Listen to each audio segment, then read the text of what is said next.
Hello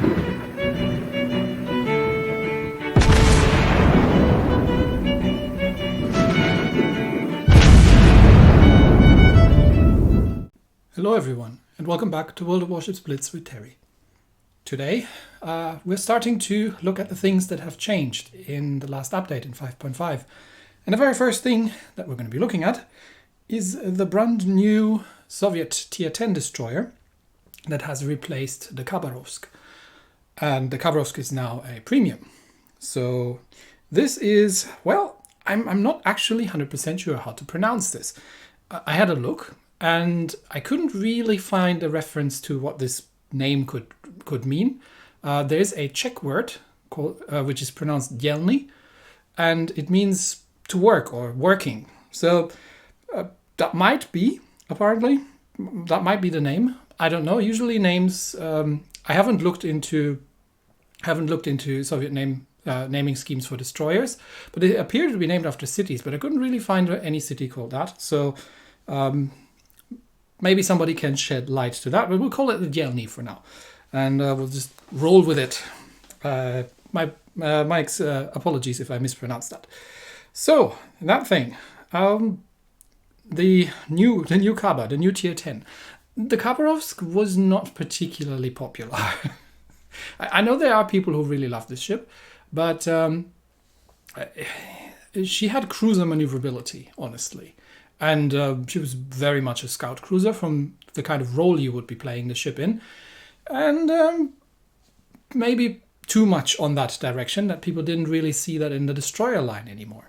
So let's start out with comparing these two ships. Oh yeah, before we get to that, no, this ship didn't exist.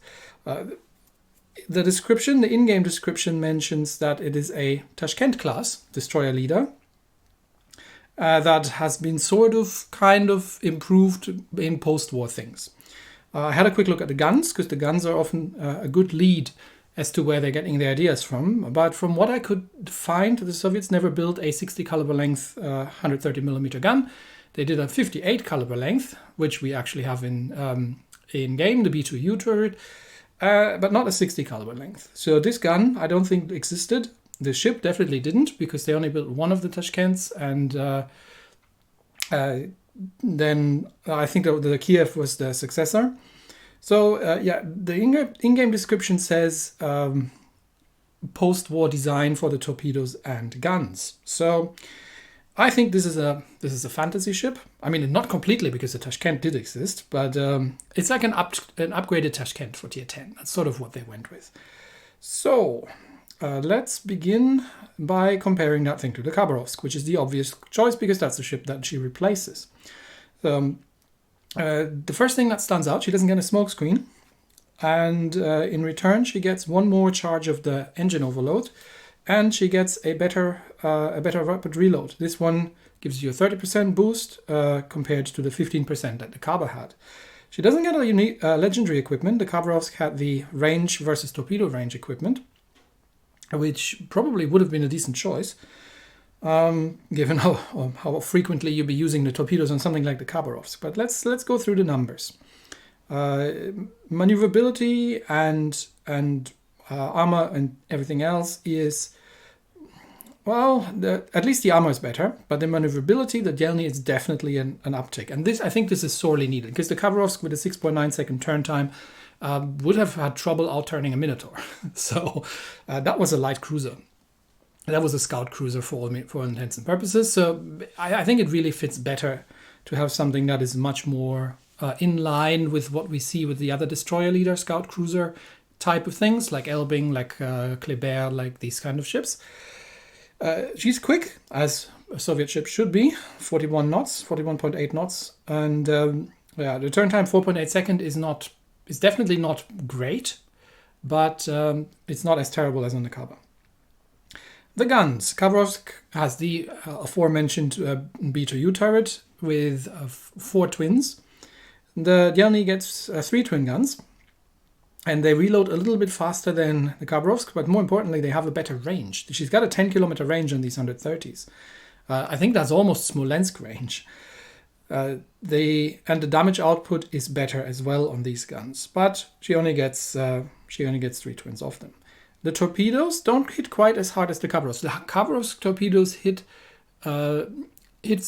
deceptively hard, but they have an extremely short range. And with something as maneuverable as the Khabarovsk, you'd be thinking twice about rushing things. You could do it in an ambush, but the Delny has a torpedo range of 8.4 kilometers. That thing can stealth torp if she needs to. But the damage is reasonably low, and you get the 2 twin launches here as well. The AA is slightly better than on the Kaba, but they're not AA ships. Still, they seem to be dual-purpose guns because the large caliber AA actually does a decent amount of damage. And the surface detection isn't great by any means for a destroyer, but just under 7 kilometer is still better than the Khabarovsk. So let's have a look and see how the Delny now compares to the alternative line, because the line on the leading towards the Grozovoy is the more traditional torpedo boat line on the Soviet tech tree. Now, when I'm saying torpedo boat, I don't mean that these things are necessarily stealth torpers, because that would mean neglecting the guns. They're multi-role ships, but they can play torpedo boat role, which is not something you could do in, say, the Khabarovsk. You don't get the rapid reload, obviously, on the Grozovoy, but in return you get the smokes and the defensive A, which is of dubious value. And the Grozovoy is slightly more maneuverable than this thing, but not quite as fast. The guns are here where it gets quite interesting, because again, these are the 58 caliber length guns that actually existed, and they do have a very slight advantage on the reload, but they don't do quite as much damage, and more importantly, they have a shorter range. I mean, shorter in big air quotes, because 9 kilometers is still a pretty decent range for a destroyer. But she also gets 6 guns in the same layout. With this is also something you need to be aware of on the Soviet destroyers. They've got 2 guns forward. Most other destroyers will have 2 guns in the rear. These things have 2 guns forward, which becomes interesting when you're doing something like kiting. The Grozovoy torpedoes are better, but they're not better by a huge margin. They have a slightly better range. They do more damage. But it's not a massive difference anymore, right? It's not the difference between ultra close range torpedoes and the long range on the Grozovoy. But these two are a lot more similar than the Khabarovsk and the Grozovoy in this regard. Grozovoy's AA being slightly better with a defensive AA, and the surface detection also being lower. Lastly, let's compare the Delny and the Kleber, because the Kleber is definitely a scout cruiser at tier 10, and she does get the engine boost 4, which is significantly better because it gives you 20% speed, whereas that thing only gives you 12% speed.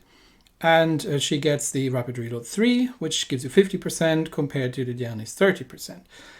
But let's have a look on how else they compare. Kleber don't have any, French destroyers don't have any armor. She is faster, and the maneuverability is pretty comparable between the two, to be honest. The guns, on the other hand, are different, because while the Kleber has the better rapid reload, the base reload is 7 seconds. In return, she gets 8 guns. But the Delny has a 4.6 seconds base reload. And while the Kleber's 139 millimeters have slightly better range and have a slightly better fire chance, it's not a huge difference, especially when we get to the elite bonus. Also, the turret traverse of 12 degrees per second on the Kleber is absolutely abysmal. Kleber torpedoes, Kleber is not a torpedo boat, but they do hit harder, and they just have a shorter range. And yeah, surface detection on the Kleber is absolutely abysmal. So I think the Delny fits into the scout cruiser role, or destroyer leader scout cruiser pattern quite well, actually, and fits much better into the Soviet line than the Grozovoy. This removes a lot of the differences between the two lines, to be honest. So it now really becomes a choice. It's not a clear-cut choice between a pure gunboat and a pure torpedo boat, which it never was, because even the torpedo destroyer line were pretty good gunboats as well. But the traditional line was really extremely gun-focused, whereas here you have a more multi-role ship. Now you don't have any smoke screens, but that thing is quick. So let's have a quick look at the elite bonus that we can get ourselves. We can either get better traverse speed. Now she does have I believe 30 degrees per second, which is pretty good. I wouldn't take it. I would honestly go for the HE damage and the fire chance here, because that gets her up to 4.3 down to 4.3 seconds on reload and up to almost 5% of fire chance, which is French levels of fire chance with these 130 mils. And again, a 10-kilometer range is nothing to sneeze at. And here you see it, right? 2 guns pointing forward and 1 turret in the rear, which means that she can do some quite interesting shenanigans just being bow in, if you want to, and dodging shells, dodging incoming fire that way. So they're quite some fun things that you can do with the ship, in general with the Soviet destroyer lines. How have I set this ship up? I have put the main battery mod 2 in here, which you have seen with the improved reload speed, base reload. So we're almost at a 4-second base reload on these guns. I have used the propulsion mod because, again, if you want to play something like scoot back and forth with while being bow in, propulsion is more important than steering. And more interestingly enough, I am not using the concealment mod, because I like playing this thing more as a scout cruiser than as a destroyer. She can still theoretically stealth torp even without this, but the speed build is much more fun, actually, I find. And you'll find that a lot of people will be thrown off, especially if you've got the engine boost running. You can throw it's the same thing that you would do with the French destroyers. You can actually speed dodge quite well at times because people just don't give enough lead on these things, especially battleships who have to wait for a while to reload. Commander, really no surprise there. The important skills here obviously are the fire supremacy for an additional rapid reload. You could forgo that, and you could go with Daredevil. I think that's a valid choice as well, so that such that you have more maneuverability when you're on low hit points. For something that open water gunboats, that's not a terrible idea. You could technically go with Survivalist, but in practice you're not going to get an awful lot of hit points out of this from the heals anyway. But these are all valid choices. I like to have an extra rapid reload if I can use it. And you have no smoke screen, so you can either take Extinguisher or you can take Adrenaline Rush for slightly faster reload and when you're low on hit points. Master Reloader is a no-brainer, and so is the Engine Overload. All right, you can, if you this is at tier 10, so if you want to spend the money, it's 6,000 gold, so this is not cheap, but you can get the historical camo. It looks almost Japanese in its look. There's a bit of green. This reminds me of the camo on the Mikhail Kutuzov. So has almost a Japanese tint to it, less of the normal blue tones that we would see on Soviet destroyers. But she's meant to be a post-war model anyway, so maybe that's kind of where that comes from. Which gives us main battery firing range, which is great, torpedo range, which is also great, traverse speed and surface detection. So this is definitely a worthy investment if you want to make the investment at tier 10 to further boost this ship. But for now, we're going to just play with the standard because not everybody has the money to pay for these things. All right, as usual, I will have 2 games for you. Trying to show off a little bit what the ship can do. In the first battle, we are playing base capture on encounter, and it's a 3v3. But don't worry, I'm not going to be shooting at bots the whole game. This is just the reality of matchmaking, unfortunately, these days, and of relatively quiet service at times. We are playing against Minnesota, Baltimore, and Shimakaze. So off we go. How would you play the ship? Well, I said it was a scout cruiser, and generally you don't want to get into close range fights with a lot of things. You can, if you get into brawls with enemy destroyers, do quite a lot of damage, especially with the armor piercing and the rapid reload. But this is what I kind of like about it. It's a multi-role ship. You can you can rise to the occasion.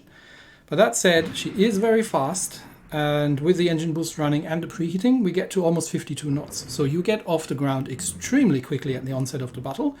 And it's not quite French levels, but it's a pretty close second. So you can get into position very, very quickly. Now, I want to see what's coming down his flank.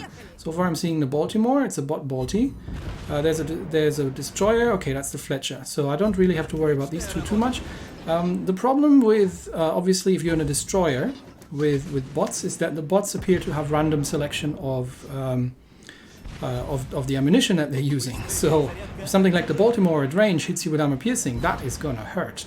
And if a battleship decides to load the high explosive, that is gonna hurt as well.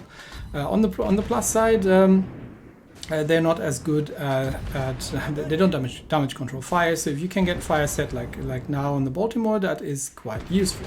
But we're not here to play with the bots. I just kind of want to. I'm actually more after that battleship because I believe that was a player. So right now we'll just we'll pass by them and get out of their range, and try not to get blapped and see if they can find themselves something else to shoot at. Oh, there comes the Baltimore. Yep, I was actually lucky that they had high armor piercing loaded at this range. High explosive would have been worse. But there's the Minnesota. So now what is the Minnesota doing? Let's line up the torpedoes. The Minnesota is in the turn. Now he is burning, and he's not damage controlling this. So if he's coming out of the turn, then we want to lead the torpedoes. Now here's the problem. I am sort of squished myself against an island. Now I could rush the Minnesota, but I'm in a relatively large destroyer. And that could go either way if he's got the high explosive loaded at this point. Unfortunately, if I don't, and this happens, I keep running into islands, and is he damage controlling the flood? His damage con should be off cooldown. There comes the shot out. Yeah. You see, that's why I have a speed build. Okay, he damage controlled, so rapid reload on. And with the rapid reload, we have an under 3 second reload on the main guns. Now the problem is I have to sail broadside onto the Minnesota, which is generally a terrible idea, because if he's get the HE loaded, then I'm toast. Now I do have a speed build, and that's why I'm running the engine boost here again, because if he's firing his main guns and he should be about reloaded, there he comes, I should be quite a bit faster than he thinks I am. Yep. That's not how this works, buddy. Now, the problem is with the gun layout. It's not usually a problem, but normally you want to sort of be bowing towards the enemy, and I appear to have run out of the map. That is unfortunate. Sorry for that. So I've still got the engine boost running, so we might be able to dodge the next salvo when it comes out by just doing 50 knots again. Engine boost off cooldown. Dang it. Okay, there comes the salvo. Straighten her out. Full speed ahead. Eesh, that could have gone worse. Fortunately, he's firing armor piercing. And he's not dead. So yeah, generally you want to be sort of more bow in towards the enemy and use your range, and not to play these kind of close range brawls. But that's what a speed build, and this is why I'm showing you this. This is what a speed build allows you to do. You can throw off your opponent's aim at times, and yeah, there's an unlucky Shimakaze. Rapid reload on, and you can see what the armor piercing is doing at close range. I mean, it's not quite Austin levels of skullduggery that we're doing here, but that Shima is not going to have a good day, and we just need to dodge any hypothetical torpedoes. But that Shima is now very dead. There we go. Let's see if we can find ourselves a game that has fewer bots in it. Although I have done, I believe, a significant amount of damage to that Minnesota. You can't rely on that. Don't try that with a Christopher Colombo, all right? Because that thing can just one-shot you clear out of the water if you're given it broadside. In the second battle, we are once again on encounter with base capture. And this time it's a carrier battle. So we're up against Midway, Double Yama, Kremlin, Smolensk, and Double Shima. Well, we have a Smolensk of our own, so how much do you want to bet that Smolensk is going to win this game? But let's see what we can get ourselves into. And much will depend on where the carriers are scouting early. So if the carrier isn't scouting my flank, and I am spawning in the western side, so if the carrier isn't scouting left, then I can do that pretty quickly with over 50 knots of base speed. And I've got the engine boost to spare, so let's get out there. Engines enhanced, just acceleration up, and straighten her out. And as I am switching to the armor piercing because I am hoping for a carrier scout. But I want to see where the enemy carrier is going. Because if the enemy carrier is coming down straight and is not scouting the flanks, then I might manage to avoid carrier detection. Now the Tsushima is obviously going to outspot me any day. But the thing is, even with the concealment build, the Tsushima would still outspot me. And I wouldn't have the speed. So there we've got our first battleship. In case there isn't a Shima coming down this, because I haven't been spotted yet. Back to the high explosive and see what we can get ourselves into. That's the Kremlin. So, oh no, I'm spotted. Shima is here. Yeah, there he is. Okay, so that is unfortunate. Back to the armor piercing. And we're going to slam her in reverse, rapid reload on, and let's show the Shima the error of his ways. So, Shima, you don't want to be here, and I think he just realized that as well. Yeah, he's doing the smart thing and he's getting the heck out of here. But he's not. He has open fire. I'm not sure why he has open fire. I mean, he hasn't even tried torpedoing me. I think he just panicked and went off. All right, so Shima's running, which means that Kremlin isn't even looking my way. But I don't have a great torpedo angle. He's on a single fire. Yeah, Kremlin's a bit sturdy on the nose. There's no way I'm going to AP him from this distance.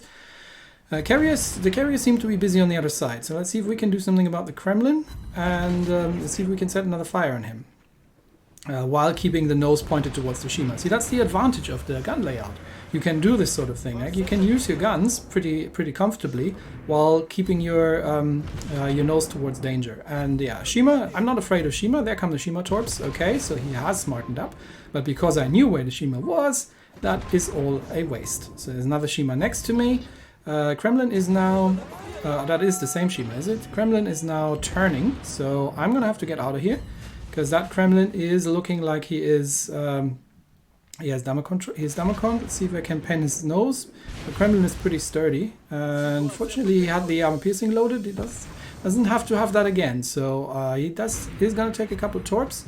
Now I can only semi-pen his front from this. Kremlin bow is pretty well armored, so you're not going to do, with destroyer guns, you're not going to do an awful lot with the armor piercing, but he's dead. To nobody's great surprise, the Smolensk has taken him out. And I have run into an island. This is something that happens on occasion, so pulling an outside is something that you're just going to have to live with, just like in the French destroyers. I know that there's the Shima still out here. I know that he's not within my detection range, that much I know, but I know that he's still out here somewhere. So, since the carrier is busy on the other flank, again, I'm just keeping this flank clean and making sure the Shima doesn't come through. Because if I hadn't done this, and I had Lemming trained with the rest of my team, and the Shima is now in my detection range, there he is, hello, and Shima is inking, so one torp spread out in case he stops. That is 1, 2, 3, and I believe, Shima, you're out of torpedoes, so Leroy Jenkins! Oh, he's coming, okay, I don't think I can get no, I can't get the torpedo launchers around in time. He's got the health advantage, but not for long. So let me just... I'm not turning much with the Shimakaze. And the Shima's guns are not terrible, but I've got a heal coming off. And now I'm turned. I've got all the guns on target, and that Shima is now extremely dead. So yes, you had one chance, buddy. I would have recommended not using all 3 torpedoes at the same time, because if you don't hit, then you're out of torps. And even with a relatively damaged Soviet destroyer, you're not going to win that game, my friend. So that's the Shima dealt with. But yeah, that's what I was saying, right? So if I wasn't coming up here, coming up this flank and clearing the Shima out, and basically ruining his game, because I don't think he's done an awful lot. I don't think he managed to get a single torpedo into anything. Then he could have just, gone around the outside, torpedo the carrier, because the carrier wasn't coming here. So that's definitely something you can do in the scout cruisers pretty well as well. And especially in these things, because you've got the speed to get into position. Oh, hello, Smolensk. And you've got the firepower to do something about it. Now, Smolensk is blind firing the smoke, but he's not going to see the destroyer. So he's probably going to start shooting. No, he might be trying to chase the tracers. Come on, Smolensk. Oh, he's shooting at me. Yeah, no, not happening. And there's just one destroyer left, and I think that is pretty much game. So, the Delny. I like this ship. I'm having fun in this ship. I'm definitely enjoying this ship on a speed build to boot as well. It's Not an extremely powerful destroyer for tier 10. And yeah, to nobody's great surprise, Smolensk takes the win. It's not an extremely powerful destroyer, but it's a pretty good scout cruiser. And she can hold her own with the rapid reload quite well in a brawl, if you want. But that's not her main purpose. Mainly, what you kind of want, how you kind of want to play this ship, is at its range and raining death and destruction with high explosive down. And with the rapid reload on, you've got a pretty good chance of setting a couple of fires. You've got the long range torpedoes to actually supplement this. And if I was asked to choose between this ship and the Grozovoi, previously with Kaba, I'd have said no discussion. Grozovoi is vastly superior. With this thing, I'd be hard pressed. Grozovoi is more of the sneaky smoke sort of destroyer, but obviously still with a Soviet slant and a very good gunboat on her own right. This thing is more of the non-smoke open water gunboat ship and speed build, but still has respectable torpedoes to work with now. So I'd say it's a lot more close than it would otherwise have been. Anyway, this is a fun ship. It's a fun ship to play, and scout cruiser role probably applies, which might also be the reason that I'm so happy with it, because she sometimes plays a bit more like a light cruiser than an actual destroyer. But it's a fun ship, probably not the biggest damage dealer in the world, but or the most powerful destroyer tier 10, but definitely a ship that I was enjoying while testing. So that's that, and that's it for me today. Thanks everybody, and I'll see you next time. Bye bye.